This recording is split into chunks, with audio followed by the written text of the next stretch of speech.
So, thank you very much, Matajis, and thank you all devotees. So, we'll continue with our study of Brahma Samhita. Om Ajnana-timirandasya Jnananjana-shalakaya Chakshurunmilitam Yena Tasmai Shri Gurave Namaha. Namo Vishnupadaya Krishna-preshthaya Bhutale Srimate Bhakti-vedanta Swamini Namine. Namaste Saraswate Deve Gauravani Pracharine Nirvishesha Shunyavadi Paschatya Deshatarine Vancha Kalpatarubhyascha Kripa Sindhubhya eva cha Patitanam Pavanebhyo Vaishnavebhyo Namo Namaha. Jai Shri Krishna Chaitanya Prabhu Nityananda Shri Advaita Gadadhara Shrivasadi Gaura Bhakta Vrinda. Hare Krishna, Krishna Krishna, Hare Hare, Hare Rama, Rama Rama, Hare Hare.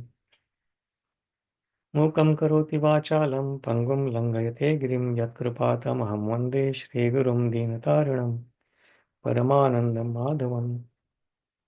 So, Hare Krishna, dear devotees, welcome back to our weekly study of Sri Brahma Samhita.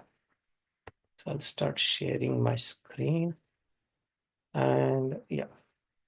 So last week we discussed the 40th verse where we read about Brahman, or we discussed about the Brahman effulgence, where it says, Brahmaji says that yasya prabha prabhavato jagad-aṇḍa-koti koteshu ashesha vasudhadi vibhuti bhinnam tad brahma nishkalamananta sheshabhutam govindam ādi-puruṣaṁ tamaham bhajāmi.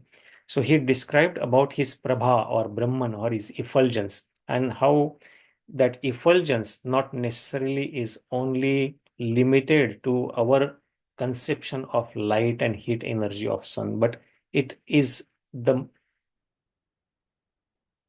varieties of different types of energies of the Lord, which is Brahman. So everything that is existing around us, including material and spiritual energies, is Brahman, and that has jagad-aṇḍa-koti-kotishu. It has unlimited number of universes.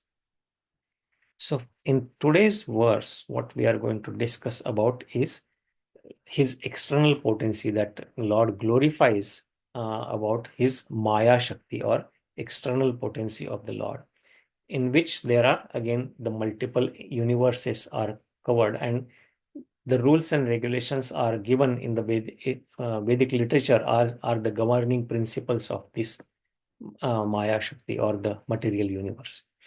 Right. So let's continue.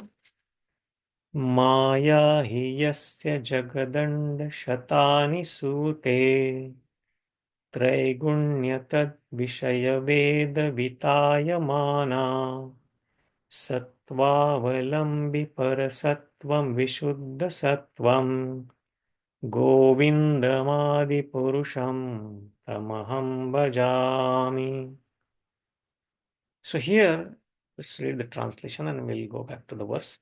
So Brahmaji is saying, I worship Govinda, the primeval Lord, who is the absolute substantive principle, being the ultimate entity in the form of the support of all existence, whose external potency embodies the threefold mundane qualities, that is, sattva, rajas, and tamas, and diffuses the Vedic knowledge regarding the mundane world. So very heavy words here actually, but we'll go from the verse and we'll try to understand. So Brahmaji is saying, Māyā hi yasya. Yasya. So he's referring to Govinda here. He's offering prayers to Govinda. Govindam ādi-puruṣaṁ tamaham bhajāmi. So Māyā hi yasya. His māyā Shakti, his potency, external potency is in which there are jagad-aṇḍa-śatāni sūte. There are hundreds and thousands of universes, jagad-aṇḍa. It brings forth so many unlimited number of universes. And this Māyā Shakti is what is its quality? Is traiguṇya-tad-viṣaya. So its Vishaya or its qualities is made up of three gunas or three modes of material natures, what we were just reading about, how every one of us is under control or under influence of these three modes of material nature, satoguna, rajoguna, and tamoguna. And it's Veda-vitāyamānā, and it is controlled by the rules and regulations given in the Vedas. And we'll read further from few verses from Bhagavad Gita and maybe from Bhagavatam. Sattvāvalambi-para-sattvaṁ, viśuddha-sattvam. So it is supported by the para-sattvam, the supreme energy, that is Parabrahman or Krishna himself, his ultimate, who is the ultimate entity, who is para-sattvam, the supreme entity, and which is the absolute substantive principle, which is the purest principle, which is free from all these three modes of material natures, which is in many places referred as viśuddha-sattvam. Sattvam Vishuddham Vasudeva Shabditam, as Lord Shiva says when he's describing his how he is Krishna conscious, and that Krishna consciousness is pure from all the three modes of material nature. And what is the difference between the Sattvagun, what we define in the Sattva in three modes of nature, versus what is Vishuddha-sattva? So this Maya is described in many places in Bhagavad Gita, Lord Krishna, or even in Srimad Bhagavatam, as we were just reading a few minutes ago. So this Maya is, it says that Maya hi yasya. It is Krishna's energy, even though it is material energy and it is covering all the living entities in the material creation. It is Krishna's energy, and that's why it is also divine energy. Because sometimes we get confused that external energy is like, in many places Prabhupada calls, or even Lord Krishna calls this as the inferior energy. But even though it is inferior, because it is energy of Krishna, it is also divine energy. And the traiguṇya-tad-viṣaya-veda-vitāyamānā, and it is controlled by, or it is supported by the regulations, rules and regulations, or the instructions, directions given in the Vedic literature. So Vedas, the purpose of the Vedic literature is to give direction or guidance to all types of people in this material world, all types of living entities in this material world.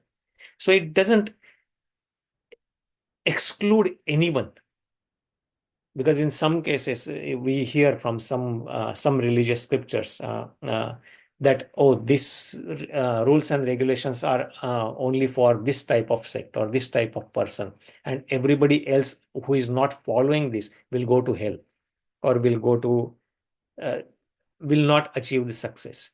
But Vedic literature covers all living entities, and that's why it is all inclusive. Even the 18 Puranas that we know of, they are divided into three categories. There are 6 of them are for the people who are in the mode of ignorance or tamogun. Then other 6 are for the people who are in rajas or mode of passion. And the top 6 are for the people who are in the mode of goodness. And the topmost is Srimad Bhagavatam, that is considered as Lord Krishna himself, which is at the transcendental level. So everybody has given guidance by the Vedic literature, and they are also sometimes called as Traividya, or three sections, as because the major section of this is called Karma Kanda. So Karma Kanda, where people in general in this material world are seeking after sensual or material enjoyment through their sense, which they want to enjoy through their material senses, Indriya Bhoga. So for that, they have been given lots of different rituals that they can perform, and then they get the result, and they can fulfill their desires accordingly. So that section, most of the portion of the Vedic literature is the section of Karma Kanda. then after that, even after so-called enjoyment, so-called material enjoyment through senses, when the living entity gets frustrated, then they start seeking after knowledge. And that's why for them, there is a section called jnana-kanda. So through which they are seeking for knowledge, and then they can go up to Brahman level, but still they will not get satisfied. And as we read, Prabhupada uh, quotes those verses, Aruhya Kruchena Param Padam Tata. Vimukta Manina, the persons who think that they are liberated, but because they have not developed love for Krishna, they fall down again. Patanti Adha Anadita Yushmadangraya. So all the people fall down. And the third section of the Vedic literature is the Upasana Kanda, which the highest upasana given is the Vishnu upasana, Aradhananam Sarvesham, Vishnu Aradhanam Param. But there is also upasana for other demigods given. So this is the main, broadly Vedic literatures are categorized. As in the Bhagavad Gita, we read Lord Krishna when he's explaining in the second chapter itself, when he's explaining the whole summary Bhagavad Gita in summary, where he refers to this Vedas as traiguṇya-vishaya-veda nistraiguṇyo bhavarjuna nirdvando nitya sattvasto niryogakshema atmavan. That the subject matter or vishaya of Veda is what? Traiguṇya, three modes of material nature. Because the Vedic literature literally is created for giving guidance to the people so that they can elevate slowly, gradually from tamogun to rajogun to satogun, and from satogun to shuddha-sattvam, and eventually they engage in bhakti of Krishna. So this is for gradual elevation. That's why all this Vedic literature, the subject matter is traiguṇya, or three modes of material nature, three guna. But what he's suggesting, what he's asking of Arjuna, nistraiguṇya bhava Arjuna. You should become free from these three modes of material nature. Nirdvandvo. By doing that, you will become free from all the dualities. And nitya sattvasto. You should be situated in your actual position. What is our actual position? Chevera Swarupa Nitya Krishna Das. So Nitya Sattvasto, be always in your established in the transcendental position or sattva, and niryogakshema atmavan. Don't worry about your self-maintenance or safety or anything. Yogakshema. This word comes again, Krishna, in the 9th chapter. Yogakshemam vahami aham. That I take care of my devotees. They don't have to take care of themselves. I personally take care of them. So here he is saying, you don't have to worry about your gain and safety or whatever. Shochati akangshati. So whatever you desire or whatever you have, I will take care of that. Don't, and be established in yourself. So this traiguṇya, I wanted to refer to this because traiguṇya-vishaya-veda. So the Vedic literature is basically for traiguṇya, and that's what Brahmaji is also here. Traiguṇya-tad-viṣaya-veda. And vitāyamānā, it is expanded, it is spread all over the material world. The word here, it is used, diffusing. Diffusing means it is just spread all over. So this Vedic knowledge is spread all over the world. Even though somebody who may not be following Vedic knowledge, he is bound by the laws of material nature or the rules and regulations given in the Vedas. They're bound. So it's not that, oh, I don't care for Vedas, so I won't suffer or I don't enjoy.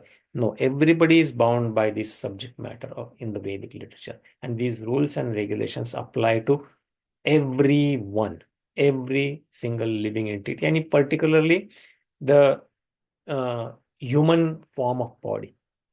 So, and then further, but the Vedic literature, even though it is made up of three modes of material nature, but the purpose, now somebody may say then, wow, this Vedic literature is so vast. how can I study this all Vedic literature if I want to elevate myself?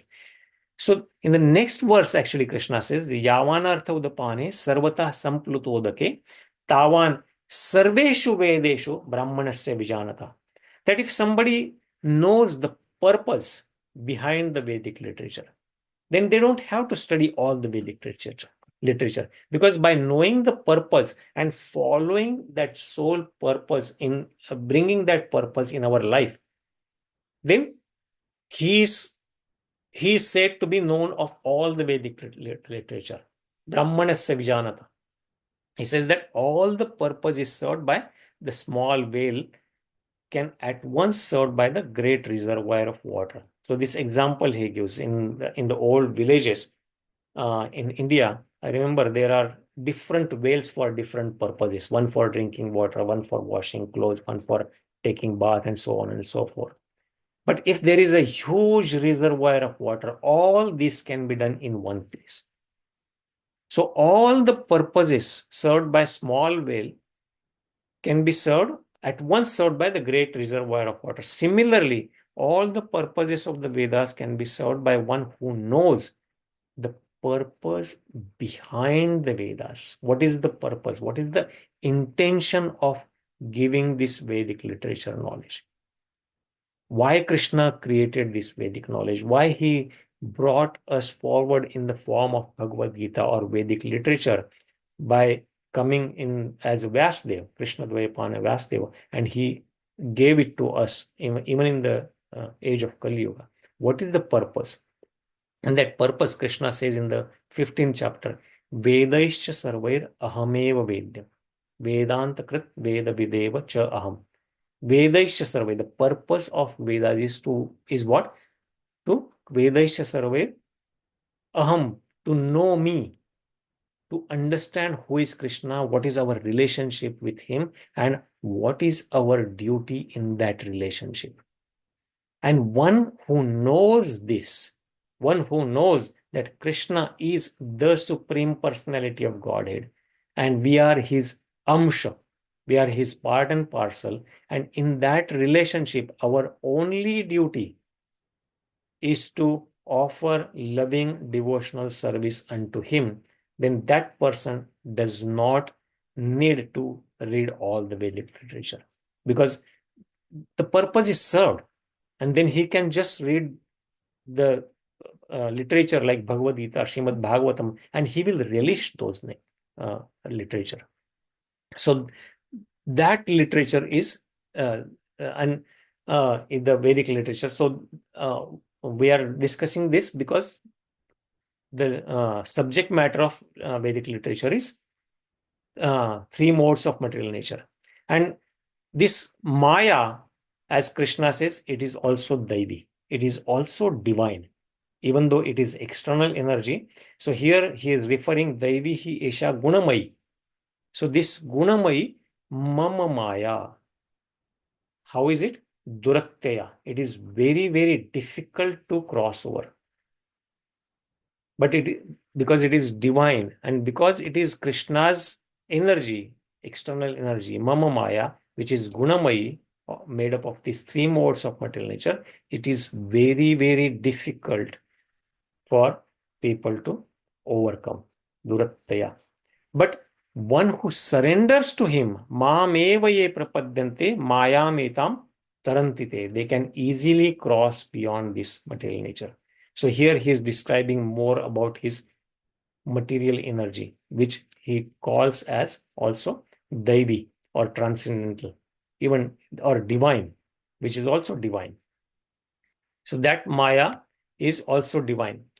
But then how can one transcend this? So one who is always in Krishna consciousness, one who is always thinking of Krishna. And so that status or that mode is called as viśuddha-sattva, which is different from the sattva in material modes of nature, which is made of three, because the sattva in material world is always contaminated with tamogun and rajogun, which is never pure.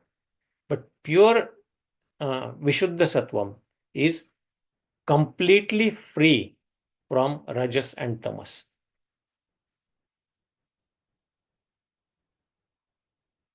And that's why it is called viśuddha-sattvam. And when one is always in that mode, he is completely free from any of these material modes of nature, and he is situated, that sthiti or that position is called Vasudeva Shabditam. That Brahmaji, sorry, not Brahma, Lord Shiva, when he is disrespected or insulted in the assembly of Daksha, and he just walks away from there, and when he is having this discussion with Mother Sati, so he explains this to her, that I was not worried about myself. I don't care, because nobody can insult me. There is no such thing as somebody can insult a Vaishnava. But because he doesn't take anything as insult, because he is always in a status where he is viśuddha-sattva. He is always in his transcendental plane, which is beyond three modes of material nature, as Krishna says in the 14th chapter. What is that? Mamchayo vibicharena bhakti yogena sevate sagunan samatittetan brahma bhuyaya kalpate. He is always in Brahman platform. A person who is engaged in devotional service of Krishna, he is beyond the three modes of material nature. And where Lord Shiva says that sattvam vishuddham is Vasudeva Shabditam. It is called Vasudeva. That status is called Vasudeva. Yadiyate tatra pumana pavrta satvecha tasmin bhagavan vasudevo yadokshaje me namasa vidyate. Because I am always thinking of Krishna. I'm always on Krishna conscious platform. So I am always in Vasudeva platform. So that's why when somebody is at that level, then Krishna is completely revealed to him, opening that curtain of Maya. So where he is saying that I am always engaged in offering obeisances to Lord Vasudev in pure Krishna consciousness. And Krishna consciousness is always pure consciousness, is always viśuddha-sattvam, in which the Supreme Personality of Godhead, Vasudev, is revealed without any covering. Apavrita is the word that is used. Without all the coverings, that covering of Maya that we are covered by, because of which we cannot understand our real identity, as well as we cannot understand who the Supreme Person is, that is completely revealed. And then we can see Krishna as he is, we can understand Krishna as he is, and we are always in that Vasudeva state. But because we are covered in this state of Maya, Krishna says that Naham Prakasha Sarvasya Yoga Maya Samavrita. We are avrita by Maya Shakti. And that's why Krishna says that he is not revealed to anybody. So coming back to today's verse, so that Maya, Krishna, Brahmaji is elaborating when he's describing Krishna's glories here, that Maya, whose Vishaya or is traiguṇya-tad-viṣaya, and which are regulated by which are disseminated in this material world by the Vedas, and which constitute jagad-aṇḍa-śatāni sūte, which is all over the multifarious or many universes, but which is sustained by para-sattvaṁ, which is sattvāvalambi-para-sattvaṁ, that is Krishna himself, who is viśuddha-sattvam. To that Govinda, who is original personality of Godhead, ahaṁ bhajāmi. Govindam ādi-puruṣaṁ tam ahaṁ bhajāmi. So it's already 9:30. So I'll stop there and we can take some reflections. So thank you very much. Hare Krishna.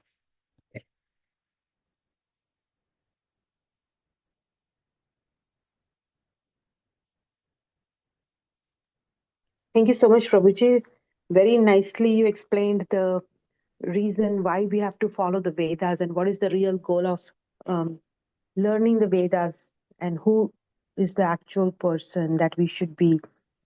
Like Krishna is the Krishna is supposed to, we should know Krishna when we learn Vedas, not get entangled in the other ritualistic things. So very nicely. Thank you, Prabhuji. Thank you, Mataji. Hare Krishna. Hare Krishna.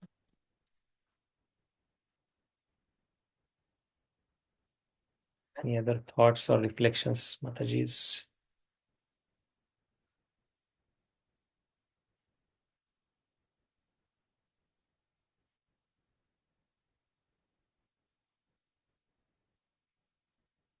Hare Krishna, Prajivan Prabhu. Good to see you. Dhanvat Pranam. Hare Krishna Prabhuji, Dandavat Pranam.